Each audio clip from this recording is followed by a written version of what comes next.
என் பெயர் ரேகா. இன்று நான் உங்களிடம் என் வாழ்க்கையின் மிகப்பெரிய சம்பவத்தை பகிர்ந்து கொள்ளப் போகிறேன். நான் அரசு வேலை பார்க்கிறேன். என் கணவரும் அரசு வேலையில் இருக்கிறார். எங்களுக்கு 3 பிள்ளைகள். மூத்தவன் கேசவன், 2 மகள்கள். என் மாமனார் மாமியாரும் எங்களுடன் வசிக்கிறார்கள். ஒரு காலத்தில் எங்கள் வீடு சந்தோஷமாக இருந்தது. இன்று எல்லாம் சிதைந்து கிடக்கிறது. அதற்கு காரணம் நானும் என் மகனும்தான். என்னை பற்றி சொல்ல வேண்டுமானால், நான் பார்ப்பதற்கு சாதாரணமானவள் அல்ல. அது என் சொந்த பெருமை அல்ல, மற்றவர்கள் அடிக்கடி சொல்லும் விஷயம். 5 அடி 5 அங்குல உயரம்.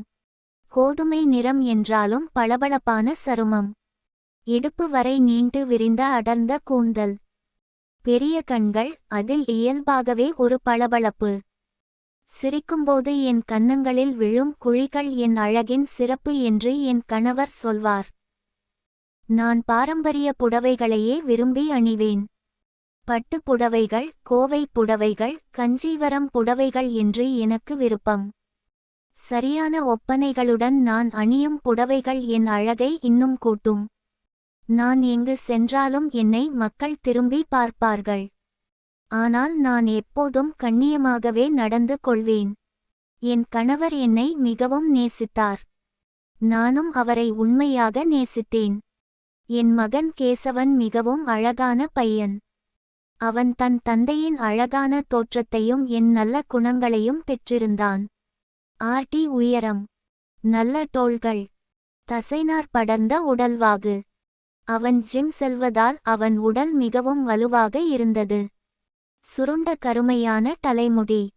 கூர்மையான மூக்கு. பேசும்போது கண்களில் நம்பிக்கை தெரியும். சிரிக்கும்போது அவன் முகம் மிகவும் அழகாக இருக்கும். அவன் கல்லூரியில் மிகவும் பிரபலமானவன். நல்ல மதிப்பெண்கள் எடுப்பவன். விளையாட்டிலும் சிறந்தவன். பலரும் அவனை பாராட்டுவார்கள். ஆனால் அவன் தலைகால் பிடிக்காத பையன் அல்ல. மிகவும் அடக்கமானவன். எல்லோரிடமும் மரியாதையாக பேசுவான். நானும் கேசவனும் வெறும் தாய் மகன் என்ற உறவில் இல்லை. நாங்கள் நண்பர்கள் போல இருந்தோம். அவன் சிறு வயதிலிருந்தே எனக்கு மிகவும் நெருக்கமானவன். அவன் எனக்கு எல்லாவற்றிலும் உதவி செய்வான். நான் சமையலறையில் வேலை செய்யும்போது அவன் வந்து காய்கறிகளை நறுக்கி தருவான். நான் துணிகளை துவைக்கும்போது அவன் துணிகளை உலர வைக்க உதவுவான். நான் வீட்டை சுத்தம் செய்யும்போது அவன் என்னுடன் சேர்ந்து வீட்டை சுத்தம் செய்வான். நான் சோர்வாக இருக்கும்போது அவன் எனக்கு காபி கொண்டு வந்து தருவான். என் தலை வலிக்கும்போது அவன் மிகவும் மென்மையாக என் தலையில் எண்ணெய் தடவி விடுவான். நான் அலுவலகத்திலிருந்து சோர்வுடன் வீடு திரும்பும்போது அவன் என் பையை வாங்கி வைத்துவிட்டு எனக்கு நீர் கொண்டு வந்து தருவான். நானும் அவனுக்கு பல விதங்களில் உதவுவேன். அவன் படிக்கும்போது நான் அவனுக்கு காபி எடுத்துச் செல்வேன். அவன் தேர்வுகளுக்கு படிக்கும்போது நான் இரவு தாமதமாக விழித்திருந்து அவனுக்கு உணவு தயாரித்து கொடுப்பேன். அவன் உடல்நிலை சரியில்லாமல் இருக்கும்போது நான் அவனை மிகவும் கவனமாக பார்த்து கொள்வேன். அவன் கல்லூரிக்கு செல்லும் முன் அவனது சட்டை சரியாக இருக்கிறதா என்று பார்த்து சரி செய்து விடுவேன். அவனுக்கு பிடித்த உணவுகளை சமைத்து கொடுப்பேன். அவன் விளையாட்டுப் போட்டிகளுக்கு சென்றால் நான் அவனுக்கு உற்சாகம் அளிக்க செல்வேன். மாலை வேளைகளில் வராண்டாவில் அமர்ந்து நாங்கள் மணிக்கணக்கில் பேசுவோம். தெருவில் நடக்கும் சின்ன சின்ன விஷயங்களை பார்த்து சிரிப்போம். அவன் தன் கல்லூரி நண்பர்கள் பற்றி சொல்வான். யார் யாருடன் காதல், யார் தேர்வில் நகல் எடுத்தார், யார் ஆசிரியரிடம் திட்டு வாங்கினார் என்று எல்லா விவரங்களையும் என்னிடம் பகிர்ந்து கொள்வான். நானும் என் அலுவலக அனுபவங்களை அவனிடம் சொல்வேன். என் சகாக்களின் வேடிக்கைகள், அலுவலக அரசியல், என் அதிகாரிகளின் குணாதிசயங்கள் என்று எல்லாவற்றையும் சொல்வேன். நாங்கள் ஊர் கதைகளையும் பேசுவோம். சினிமா பற்றி விவாதிப்போம். அரசியல் பற்றி பேசுவோம். சில நேரங்களில் இரவு உணவுக்கு பிறகு மாடியில் அமர்ந்து வானத்தை பார்த்து கொண்டே பேசுவோம். குளிர்ந்த காற்று வீசும். நட்சத்திரங்கள் மின்னும். அந்த அமைதியான சூழலில் நாங்கள் எங்கள் கனவுகளை பகிர்ந்து கொள்வோம். கேசவன் தன் எதிர்கால திட்டங்களை என்னிடம் சொல்வான். எந்த துறையில் வேலைக்கு போவது, எப்படி உயர்வது, என்ன சாதிக்க வேண்டும் என்று எல்லாவற்றையும் விவாதிப்போம். நான் அவனுக்கு அறிவுரைகள் கூறுவேன். என் அனுபவங்களை பகிர்ந்து கொள்வேன். வார விடுமுறை நாட்களில் காலையில் காபி குடித்துக் கொண்டே அமர்ந்து பேசுவது எங்கள் வழக்கம். சில சமயங்களில் மதியம் எல்லோரும் தூங்கும்போது நாங்கள் இருவரும் மட்டும் விழித்திருந்து மெதுவாக பேசிக் கொண்டிருப்போம். அவன் தன் காதல் விஷயங்களையும் என்னிடம் சொல்வான். கல்லூரியில் எந்த பெண் அவனை பிடிக்கிறாள், அவன் எந்த பெண்ணை விரும்புகிறான் என்று எல்லாவற்றையும் சொல்வான். நானும் என் இளமைக்கால காதல் கதைகளை அவனிடம் பகிர்ந்து கொள்வேன். நாங்கள் அந்த அளவுக்கு நெருக்கமாக இருந்தோம். அவன் என்மீது அளவில்லாத பாசம் வைத்திருந்தான். நான் எங்கு சென்றாலும் அவன் என்னை கவனித்துக் கொள்வான். நான் தாமதமாக வீடு திரும்பினால் அவன் கவலைப்படுவான். நான் உடல்நிலை சரியில்லாமல் இருந்தால் அவன் என் அருகில் அமர்ந்து என்னை பார்த்துக் கொள்வான். நான் எதையாவது செய்ய முடியாமல் போராடினால் அவன் உடனே வந்து உதவுவான். நானும் அவன் மீது அதே அளவு பாசம் வைத்திருந்தேன். அவன் எனக்கு மிகவும் பிரியமானவன், என் உயிருக்குச் சமமானவன் என்று நினைத்தேன். ஆனால் அந்த பாசம் எல்லையை மீறிவிடும் என்று நான் கனவிலும் நினைக்கவில்லை. ஒரு நாள் வந்தது. அது என் வாழ்வில் மிகப்பெரிய மாற்றத்தை ஏற்படுத்திய நாள். என் மகள்கள் பள்ளிக்கூடம் சென்றார்கள். என் கணவர் வேலைக்கு சென்றார். என் மாமனார் மாமியார் வயலுக்கு சென்றனர். அன்று கேசவனுக்கு தேர்வு விடுமுறை. எனக்கும் சலுகை விடுப்பு எடுத்து வீட்டில் இருந்தேன். வீடு முழுவதும் நானும் கேசவனும் மட்டும். காலையில் இருவரும் சாப்பிட்டு முடித்துவிட்டு வராண்டாவில் அமர்ந்தோம். கேசவன் என் பக்கத்தில் நாற்காலியில் அமர்ந்திருந்தான். தெருவில் ஒரு பூனை நடந்து சென்றது. நாங்கள் அதை பார்த்து சிரித்தோம். பக்கத்து வீட்டு குழந்தை அழுது கொண்டிருந்தது. அதை பற்றி பேசினோம்.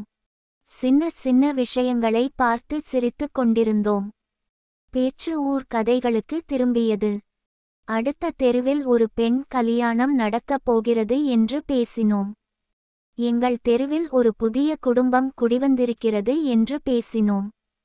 சினிமா பற்றி பேசினோம். அரசியல் பற்றி பேசினோம்.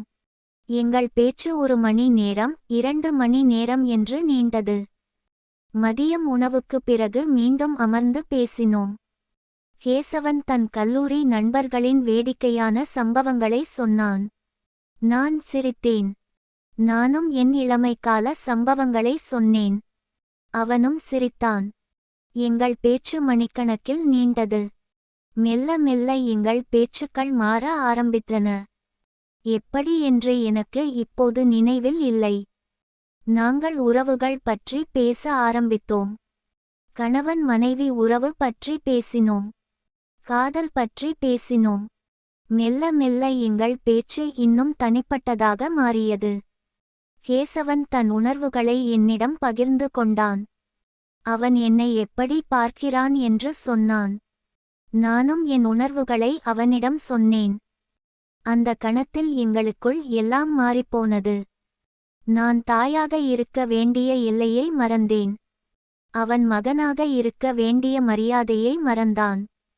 எங்களுக்குள் இருந்த தாய் மகன் என்ற புனிதமான உறவின் அடையாளமே அழிந்து போனது. ஒரு கணத்தில் எல்லாம் தவறான திசையில் போனது. நாங்கள் அறைக்குள் சென்றோம்.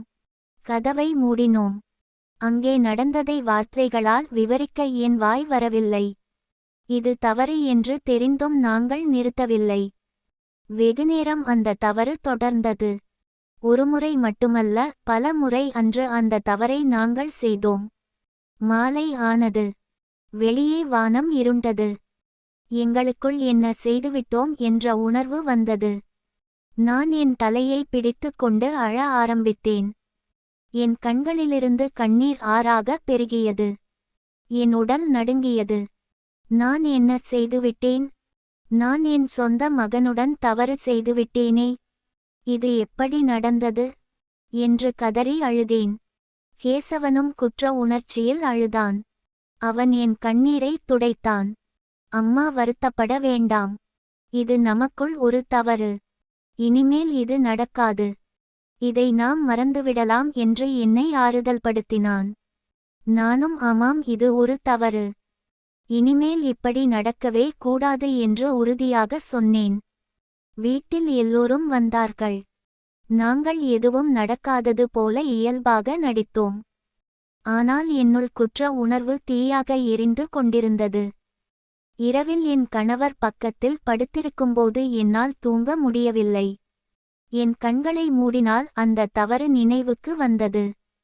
நான் என்ன செய்துவிட்டேன் என்று வருத்தப்பட்டேன். அடுத்த சில வாரங்கள் மிகவும் கஷ்டமாக இருந்தது. நான் கேசவனை சரியாக பார்க்க முடியவில்லை. அவனும் என்னை நேரடியாக பார்க்கவில்லை. எங்களுக்குள் இருந்த நண்பர்கள் போன்ற உறவு முற்றிலும் மாறிப்போனது. நாங்கள் ஒருவரை ஒருவர் தவிர்க்க ஆரம்பித்தோம். வீட்டில் ஒரே அறையில் இருப்பதையே தவிர்த்தோம். பேசுவதை குறைத்து கொண்டோம். என் கணவர் இதை கவனித்தார். ரேகா, உனக்கும் கேசவனுக்கும் ஏதாவது பிரச்சனையா என்று கேட்டார். இல்லை, எதுவும் இல்லை என்று சொன்னேன். என் மாமியாரும் நீங்க 2 பேரும் எப்போதும் பேசிக்கிட்டே இருப்பீங்களே, இப்போ ஏன் இப்படி இருக்கீங்க என்று கேட்டார். நான் வேலை பளு அதிகமாக இருக்கு, அதனால கொஞ்சம் சோர்வாக இருக்கிறேன் என்று சமாளித்தேன். மாதங்கள் உருண்டோடின. காலம் எல்லாவற்றையும் மாற்றும் என்பது உண்மை. நாங்கள் மெல்ல மெல்ல பழையபடி பழக ஆரம்பித்தோம். மீண்டும் மாலை வேளைகளில் பேச ஆரம்பித்தோம். மீண்டும் சிரிக்க ஆரம்பித்தோம். அந்த நாளை மறந்துவிட்டு புதிதாக வாழ முயன்றோம். கேசவன் மீண்டும் எனக்கு உதவி செய்ய ஆரம்பித்தான். நானும் அவனுக்கு உதவினேன். எல்லாம் நல்லபடியாக சென்றது. சில மாதங்கள் கழித்து என் சித்தப்பா மகளுக்கு திருமணம். என் கணவர், மாமனார், மாமியார் 2 மகள்களும் சென்று அங்கே 3 நாட்கள் தங்க வேண்டியிருந்தது. எனக்கு அலுவலகத்தில் முக்கியமான வேலை இருந்ததால் நான் செல்ல முடியவில்லை. கேசவனுக்கு கல்லூரியில் முக்கிய தேர்வு இருந்ததால் அவனும் செல்ல முடியவில்லை. வீட்டில் நானும் கேசவனும் மட்டும் 3 நாட்களுக்கு. முதல் நாள் 2ஆம் நாளும் நாங்கள் மிகவும் கவனமாக இருந்தோம். ஒருவரோடு ஒருவர் அதிகம் பேசவில்லை. தனித்தனியாக இருந்தோம். அவன் தன் படிப்பில் கவனம் செலுத்தினான். நான் வீட்டு வேலைகளில் மூழ்கினேன். 3ஆம் நாள் மாலை எல்லா வேலைகளும் முடிந்துவிட்டன. நாங்கள் இருவரும் மாடியில் இருந்தோம். மெல்லிய காற்று வீசிக் கொண்டிருந்தது. வானம் அழகாக இருந்தது. சூரியன் மறையும் நேரம். சிவப்பு நிறத்தில் வானம் பிரகாசித்தது. கேசவன் என் பக்கத்தில் வந்து அமர்ந்தான். அம்மா, இந்த 3 நாட்களும் வீடு மிகவும் அமைதியாக இருக்கிறது இல்லையா என்று கேட்டான். ஆமா, எல்லோரும் இல்லாம எவ்வளவு அமைதியா இருக்கு என்று சொன்னேன். நாங்கள் பேச ஆரம்பித்தோம். அவன் கல்லூரி தேர்வு எப்படி இருந்தது என்று கேட்டேன். நன்றாக இருந்தது என்று சொன்னான். அவன் எனக்கு அலுவலக வேலை எப்படி இருக்கிறது என்று கேட்டான். கொஞ்சம் பிஸியாக இருக்கிறது, ஆனால் நல்லாதான் இருக்கு என்று சொன்னேன். எங்கள் பேச்சு நீண்டது. அவன் தன் எதிர்கால கனவுகளை சொன்னான். என் இளமைக்கால நினைவுகளை நான் பகிர்ந்து கொண்டேன். நாங்கள் பல விஷயங்களை பேசினோம். மணி நேரங்கள் கடந்தன. இருட்டி விட்டது. நாங்கள் இன்னும் மாடியில் அமர்ந்திருந்தோம். நிலவு வெளிச்சம் மெதுவாக பிரகாசித்தது. குளிர்ந்த காற்று வீசியது. அந்த அமைதியான சூழலில் மீண்டும் எங்கள் பேச்சு மாறியது. மீண்டும் தனிப்பட்ட விஷயங்களை பேச ஆரம்பித்தோம். கேசவன், அம்மா, நான் உன்னை மிகவும் நேசிக்கிறேன். நீ என் உயிருக்கு சமமானவள் என்று சொன்னான். அவன் குரலில் உணர்ச்சி இருந்தது. நானும் உன்னை மிகவும் நேசிக்கிறேன் கேசவன் என்று சொன்னேன். அந்த கணத்தில் எங்களுக்குள் மீண்டும் எல்லாம் மாறிப்போனது. இது தவறு, வேண்டாம் என்று என் மனம் சொல்லிக் கொண்டிருந்தது. கேசவனும் தயங்கினான். ஆனால் அவனாலும் கட்டுப்படுத்த முடியவில்லை. மீண்டும் நாங்கள் அந்த தவறான பாதையில் செல்ல ஆரம்பித்தோம். அன்று இரவு முழுவதும் நாங்கள் அந்த தவறை செய்தோம். என் அறையில், மாடியில், வெளியே, தோட்டத்தில் என பல இடங்களில் அந்த தவறு நடந்தது. பலமுறை அந்த தவறை செய்தோம். காலை வரை தொடர்ந்தது. காலையில் குற்ற உணர்ச்சி மீண்டும் என்னை வாட்டியது. ஆனால் இந்த முறை நான் அதிகமாக அழவில்லை. கேசவனும் அவ்வளவு வருத்தப்படவில்லை. இந்த விஷயம் யாருக்கும் தெரியக்கூடாது என்று இருவரும் முடிவு செய்தோம். இதை எங்களுக்குள் ஒரு இரகசியமாக வைத்துக் கொள்வோம் என்று சொல்லிக் கொண்டோம். வீட்டில் எல்லோரும் திரும்பி வந்தார்கள். நாங்கள் எதுவும் நடக்காதது போல இயல்பாக நடித்தோம். ஆனால் உண்மையில் எங்களுக்குள் எல்லாம் மாறிவிட்டது. அதன் பிறகு நாங்கள் நிறுத்தவில்லை. வீட்டில் வாய்ப்பு கிடைக்கும் போதெல்லாம் நாங்கள் அந்த தவறை செய்தோம். எல்லோரும் வெளியே சென்ற பகல் வேளைகளில், இரவு நேரங்களில் மாடியில், தோட்டத்தில், என் அறையில் என்று பல இடங்களில் அந்த தவறு தொடர்ந்தது. இது எங்களுக்குள் ஒரு போதையாக மாறிவிட்டது. நாங்கள் தனிமையில் இருக்கும் ஒவ்வொரு தருணத்தையும் பயன்படுத்தினோம். இது தவறு என்று தெரிந்தும் நிறுத்த முடியவில்லை. குற்ற உணர்ச்சி இருந்தும் கட்டுப்படுத்த இயலவில்லை.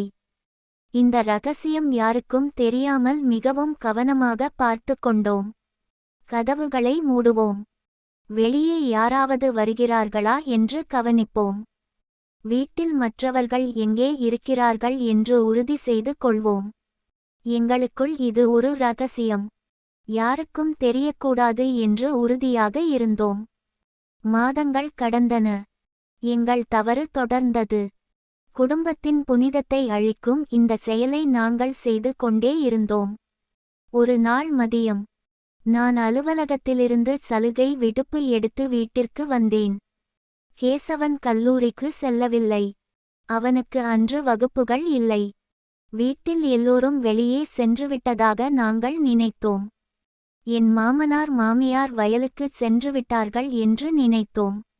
என் கணவர் அலுவலகத்தில் இருக்கிறார் என்று நினைத்தோம். மகள்கள் பள்ளியில் இருக்கிறார்கள் என்று நினைத்தோம். நாங்கள் என் அறைக்குள் சென்றோம். கதவை மூடினோம். அங்கே அந்த தவறான செயலில் ஈடுபட்டு கொண்டிருந்தோம். திடீரென்று கதவு திறந்தது. நாங்கள் இருவரும் திடுக்கிட்டோம். கதவருகே என் கணவர், என் மாமனார், என் மாமியார் மூவரும் நின்று எங்களை பார்த்தார்கள். என்னால் அந்த கணத்தை வார்த்தைகளில் விவரிக்க முடியாது. உலகமே சுழல்வது போல் இருந்தது. என் இதயம் நின்று போனது. என் உடல் நடுங்கியது. நிலைகுலைந்து போனேன். என் கணவர் முகம் சிவந்திருந்தது. அவர் கண்களில் அதிர்ச்சி, கோபம், வேதனை எல்லாமே கலந்திருந்தது. அவர் என்னை நம்பி வாழ்ந்தார். அவர் என்னை மிகவும் நேசித்தார். நான் அவருக்கு செய்த துரோகத்தை அவர் கண்களில் பார்க்க முடிந்தது. என் மாமனார் அதிர்ச்சியில் நின்றார். அவர் முகத்தில் வெறுப்பு தெரிந்தது. என் மாமியார் கண்களில் இருந்து கண்ணீர் வழிந்தது. அவர்கள் என்னை தங்கள் மகள் போல பார்த்தார்கள். நான் செய்த தவறு அவர்களை மிகவும் காயப்படுத்தியது. கேசவன் அவமானத்தில் தலை குனிந்து நின்றான்.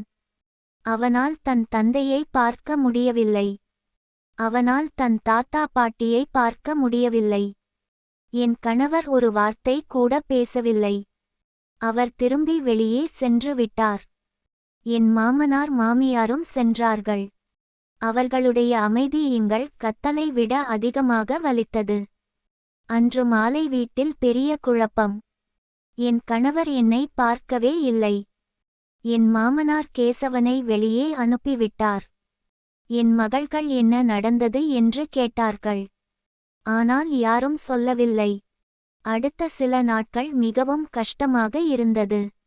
என் கணவர் என்னிடம் பேசவே இல்லை. அவர் என்னை பார்க்கவும் இல்லை.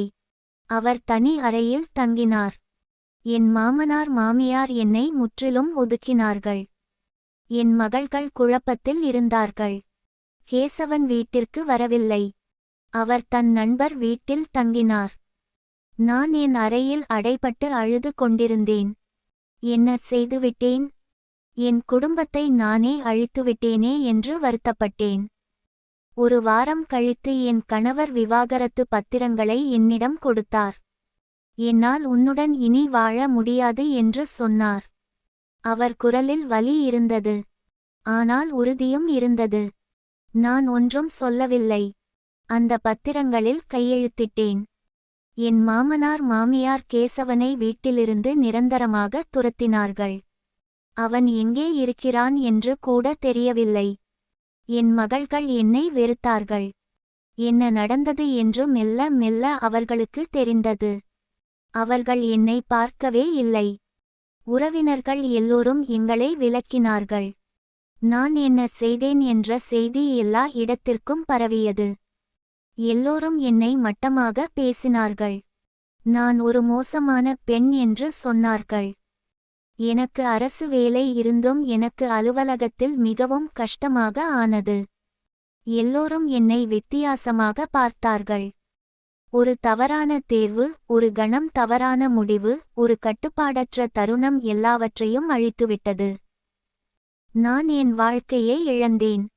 என் பிள்ளைகளின் நம்பிக்கையை இழந்தேன். என் கணவரின் அன்பை இழந்தேன். என் மரியாதையை இழந்தேன். கேசவனும் தன் எதிர்காலத்தை இழந்தான். தன் குடும்பத்தை இழந்தான். தன் மதிப்பை இழந்தான். இன்று நான் தனியாக ஒரு சிறிய வீட்டில் வாழ்கிறேன். கேசவனும் தனியாக வேறு ஊரில் வாழ்கிறான். நாங்கள் இருவரும் ஒருவரை ஒருவர் சந்திப்பதில்லை. எங்களுக்குள் பேசிக்கொள்வதில்லை. எனக்கு அவன் எப்படி இருக்கிறான் என்று தெரியாது. அவனுக்கு நான் எப்படி இருக்கிறேன் என்று தெரியாது. ஒவ்வொரு நாளும் அந்த தவறை நினைத்து வருந்துகிறேன். இரவில் தூங்க முடிவதில்லை. கனவில் கூட அந்த நாட்கள் வந்து என்னை துன்புறுத்துகின்றன. என் மகள்களின் முகம் நினைவுக்கு வரும். என் கணவரின் வலியுற்ற கண்கள் நினைவுக்கு வரும். என் மாமனார் மாமியாரின் அதிர்ச்சியான முகம் நினைவுக்கு வரும். நான் என்ன செய்துவிட்டேன் என்று ஒவ்வொரு நாளும் வருந்துகிறேன். ஆனால் முடிந்துவிட்டதை மாற்ற முடியாது. இந்த கதையை நான் உங்களுக்குச் சொல்வதற்கு காரணம் இருக்கிறது. ரேகாவைப் போலவும் கேசவனைப் போலவும் யாரும் இந்த தவறை செய்யக்கூடாது. குடும்ப உறவுகள் மிகவும் புனிதமானவை. தாய் மகன் உறவு உலகில் மிகவும் தூய்மையானது. அந்த எல்லைகளை மீறும்போது எல்லாமே அழிந்துவிடும். தாய் என்பவள் தன் மகனுக்கு வழிகாட்டி. அவள் அவனுக்கு பாதுகாவலள். அவள் அவனுக்கு நண்பன். ஆனால் அந்த எல்லையை கடக்கும்போது எல்லாமே முடிந்துவிடும். மகன் என்பவன் தன் தாயை மதித்து நேசிக்க வேண்டியவன். அவள் அவனுக்கு கடவுள் சமானம். ஆனால் அந்த மரியாதையை மீறும்போது அழிவு மட்டுமே மிஞ்சும். உங்கள் உணர்ச்சிகளை கட்டுப்படுத்துங்கள். குடும்ப உறவுகளின் புனிதத்தை பாதுகாயுங்கள். ஒரு கணம் தவறினால் வாழ்நாள் முழுவதும் வருந்த வேண்டியிருக்கும். எல்லைகளை மதியுங்கள். உறவுகளை மதியுங்கள். குடும்பத்தை மதியுங்கள். குடும்பம் என்பது நம் வாழ்வின் அடித்தளம். அதை நாமே அழித்துவிட்டால் எதுவும் மிஞ்சாது. ரேகாவும் கேசவனும் இன்று தனிமையில் குற்ற உணர்ச்சியுடன் வாழ்ந்து கொண்டிருக்கிறார்கள். அவர்களுடைய தவறு அவர்களை ஒவ்வொரு நாளும் ஆட்டிப்படைக்கிறது. இதே நிலை யாருக்கும் வரக்கூடாது என்பதற்காகவே நான் இந்த கதையை உங்களுக்குச் சொல்கிறேன். குடும்ப உறவுகளின் புனிதத்தை பாதுகாயுங்கள். மரியாதையை பேணுங்கள். எல்லைகளை மதியுங்கள். உங்கள் குடும்பத்தை நேசியுங்கள். ரேகாவைப் போல வாழ்க்கையை இழக்காதீர்கள்.